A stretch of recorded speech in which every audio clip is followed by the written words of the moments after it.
السلام علیکم دوستو، کیسے ہیں آپ سب؟ امید ہے کہ آپ خیریت سے ہوں گے اور الحمدللہ ہم بھی خیریت سے ہیں۔ تو آج ہم بات کریں گے مذہبی حوالے سے سوشل میڈیا پہ وہ دوست جو الہاد کے گروپس میں چلے گئے، اور ملحدین کا پھر یہ ہوتا ہے کہ انہوں نے فیک نام سے فیک اکاؤنٹ بنا کے، یعنی مسلمانوں والے نام بنا کے، مسلمانوں والی ڈی پیاں لگا کے، تو جو ہماری نئی نوجوان نسل ہے ان کے اندر وہ قرآن پاک کے حوالے سے، دین کے حوالے سے شکوک پیدا کرتے ہیں، شک پیدا کرتے ہیں۔ یقین اور شک، اس کے درمیان بہت کم فاصلہ ہے کہ ایک لمحے میں جو ایمان ہے وہ کفر کے قریب تک جا پہنچتا ہے۔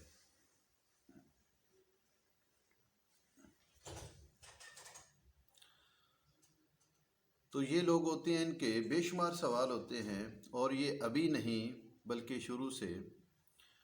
نبی محترم صلی اللہ علیہ وسلم آپ کے زمانہ سے لے کے اس وقت بھی یہی سوال تھے، یہی اعتراضات تھے، اور قرآن پاک نے بھی ان کے واضح طور پہ جواب دیے، لیکن یہ سلسلہ چلتا رہا ہے۔ یعنی قرآن پاک کے حوالے سے کہ قرآن پاک میں تضاد ہے، اور یہ عربوں کی لکھی ہوئی کتاب ہے، یہ ان کے اقوال ہیں، اسپیشلی کہ یہ ورقہ بن نوفل جو تھا، روایات میں جس کے پاس حضور علیہ السلام آپ کو حضرت خدیجہ رضی اللہ تعالیٰ عنہ آپ لے کے جاتی تھیں، کہ وہ یہ چیزیں آپ کو بتاتا تھا۔ یہ ملحدین وہ لوگ جو اللہ کی ذات کو نہیں مانتے، جو اس کائنات کے وجود کو کہتے ہیں، کہ اس تھیوری کو لیتے ہیں کہ بگ بینگ ہوا، دھماکہ ہوا اور یہ سب کچھ بن گیا، یہ خود سے چل رہا ہے، خود سے بن گیا، اور اسی طرح اس نے فنا ہو جانا ہے، تو اس کا کوئی پوچھنے والا نہیں، کوئی مالک نہیں، کوئی بنانے والا نہیں، اور نہ ہی مرنے کے بعد ہم سے کچھ پوچھا جائے گا۔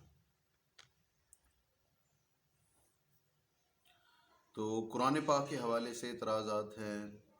پھر یہ دنیاوی لحاظ سے کہ اللہ تعالیٰ کا وعدہ ہے کہ سارے جہان کا جو رزق ہے وہ اس کے ذمے ہے، اس نے اپنے ذمے لیا، تو پھر دنیا میں بھوک سے لوگ مر کیوں رہے ہیں؟ لوگ روٹی کے لیے ایک دوسرے کو مار کیوں رہے ہیں؟ یہ بھی حقیقت ہے کہ ہر روز سینکڑوں کے حساب سے، ہزاروں کے حساب سے لوگ دنیا میں بھوک کی وجہ سے مر رہے ہیں۔ تو یہ بیماریاں، اپاہج بچوں کا پیدا ہونا، یہ ناقص چیزیں، تو یہ پھر اگر اللہ تعالیٰ نے اس کائنات کو بنایا تو پھر یہ کیوں سلسلہ ہے؟ اور بے شمار لوگ وہ اتنی دعائیں مانگتے ہیں، اللہ کے گھر میں جا کے خانہ کعبہ کے غلاف سے لپٹ کے روضہ رسول پہ رو رو کے دعائیں مانگتے ہیں، لیکن دعائیں قبول نہیں ہوتی۔ دنیاوی لحاظ سے وہ تنگ دامنی اور تنگ دستی کا شکار رہتے ہیں۔ اور کچھ لوگ ایسے کہ جو صاف لفظوں میں اللہ تعالیٰ کی ذات کے منکر ہیں، اس کے باوجود وہ دنیا میں ہر چیز ان کو میسر ہے، آسانیاں ہیں، سہولتیں ہیں، اور مسلمان جو ہیں یہ بیماریوں میں پسے ہوئے ہیں۔ روایات کے حوالے سے زیادہ تر جو ملحدین کو مواد ملتا ہے وہ ہے ہماری روایات کا، جو اکابرین نے تاریخی لحاظ سے لکھی، یا جو سیاستہ کی روایات ہیں، ان کو لے کے ان کے لیے بہت سارے اعتراضات بنتے ہیں، کہ ان میں جو بے شمار ضعیف روایات ہیں، من گھڑت ہیں، موضوع ہیں، راویوں نے لکھ دیا، تاریخ لکھی یا لکھوائی گئی، اس وقت کے حکمرانوں نے اپنے اپنے فضائل بیان کر دیے، اور جو اپنے مخالف تھے ان کے بارے میں انہوں نے شتم بولا، ان کے خلاف من گھڑت روایتیں لکھی گئی، اللہ کے نبی کے قول منسوب کیے گئے اپنے مخالفین کے لیے، ان کے کافر، جہنم، گستاخ، دشمن ہونے کے لیے، اور اپنی فضیلتیں لکھی گئی۔ تو ہر کسی کا جو اپنا راوی ہے وہ معتبر ہے، دوسرے کا جو راوی ہے وہ جھوٹا ہے۔ ہر کسی کے پاس بے شمار دلائل ہیں، اپنے آپ کو مطمئن کیے پھرتا ہے، اپنے اپنے معنی و مفہوم نکالتا ہے۔ تو اس موضوع کے بے شمار پہلو ہیں، تو ایک ہی بار میں ان کو احاطہ کرنا مشکل ہے، لیکن ایک ایک کر کے ہم اس موضوع کو لیں گے کہ یہ دنیا کا یہ جو نظام ہے یہ فطرت کے کن قوانین کے مطابق چل رہا ہے۔ اور یہ بھی ایک اعتراض ہوتا ہے کہ اللہ تعالیٰ نے انسان کو اپنی مرضی سے دنیا میں بھیج دیا، امتحان میں ڈال دیا، تو اب اللہ تعالیٰ نے ہی اگر اپنی مرضی سے ڈالا اور انسان کا گناہ کرنا، ثواب کرنا، اچھائی برائی جو ہے یہ اللہ کے اختیار میں ہے، چاہتا ہے تو اس کے بغیر پتہ نہیں ہلتا، تو پھر انسان کو قیامت والے دن سزا کس چیز کی؟ یعنی یہ وہ اعتراضات ہیں جو ملحدین کی طرف سے ہیں جو میں بات کر رہا ہوں۔ تو پہلی بات کہ اللہ تعالیٰ نے انسان کو بغیر پوچھے ایسے ہی نہیں بھیج دیا۔ قرآن پاک میں اللہ تعالیٰ فرماتا ہے کہ عالم ارواح میں ایک میٹنگ ہوئی، ساری روحوں کو اکٹھا کیا گیا، اور پھر اللہ تعالیٰ نے یہ جو اللہ تعالیٰ کی معرفت کی امانت تھی، اللہ تعالیٰ کی ذات کی پہچان کی جو تھی، پہاڑوں نے انکار کر دیا، دریاؤں نے انکار کر دیا، کسی چیز نے اس بوجھ کو نہ اٹھایا، لیکن انسان نے قبول کر لیا۔ تو اس حوالے سے دوستوں میں اپنی فہم بیان کروں گا، کیونکہ میرا ذاتی سلسلہ بھی یہ ہے کہ یہ سوشل میڈیا کے حوالے سے الہاد کو بھی پڑھا،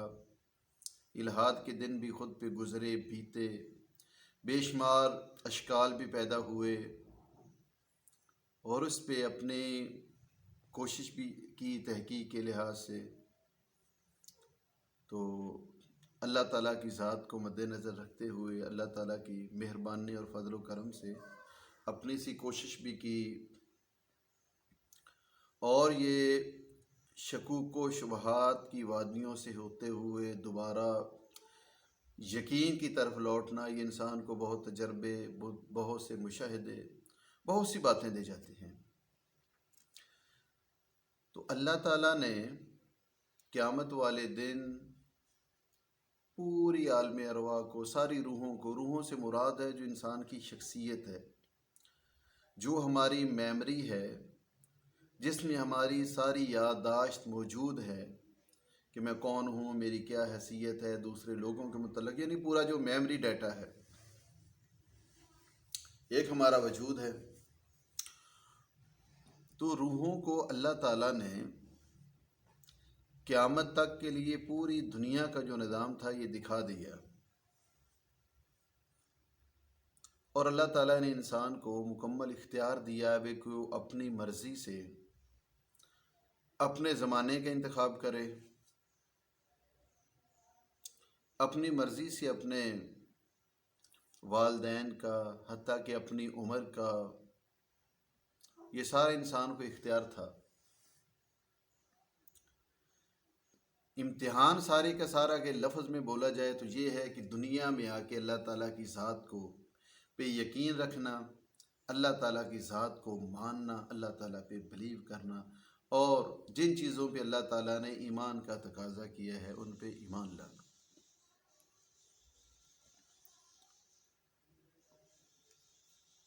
تو سب سے پہلے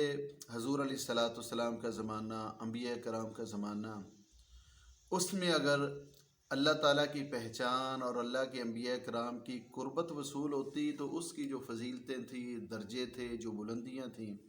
قیامت والے دن جو انسان کو ملنی، تو صحابہ کرام کی ہمتیں تھیں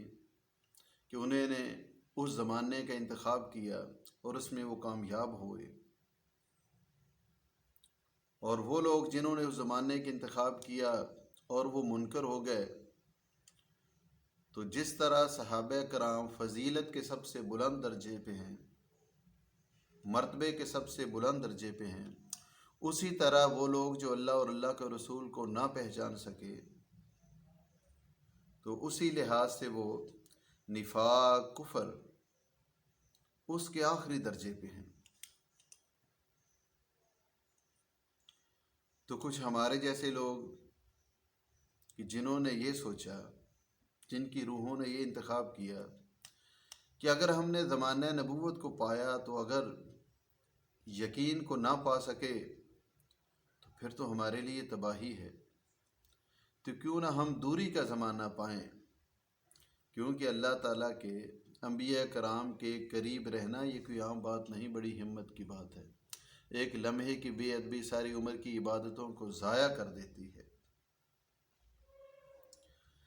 تو ہم نے اپنی مرضی سے اپنے زمانے کو پایا، اپنی عمر، ایج کو، اپنے علاقے کو۔ کچھ لوگ ایسے بھی تھے جنہوں نے یہ سوچا کہ یہ دنیا تو ہے چند لمحے کی ہے، کیونکہ یہ اس وقت کی بات ہو رہی ہے عالم ارواح کی، جب اللہ تعالیٰ نے پوری کائنات اور پھر جنت کے درجات، دوزخ کی آگ، سب کچھ روحوں کے سامنے رکھا۔ کیا لوگوں سب کچھ دیکھ کے اپنی مرضی سے جو تم چاہو اس کو اپنا سکتے ہو، لے سکتے ہو، لیکن یہ رول بنا دیا کہ روحوں نے دنیا میں جانا ہے، ان کو جسم ملنا ہے، یہ وقت گزارنا ہے، اس کے بعد واپس آنا ہے، اور یہ انعام کی صورت بھی ہے اور یہ سزا کی صورت بھی ہے۔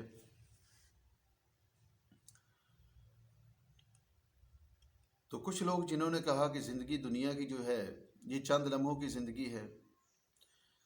تو اللہ تعالیٰ سے دعا کی کہ یا اللہ ہمیں تو اپاہج پیدا کر دے، ہماری آنکھیں نہ ہوں، ہاتھ پاؤں نہ ہوں، ہمارا دماغ نہ ہو،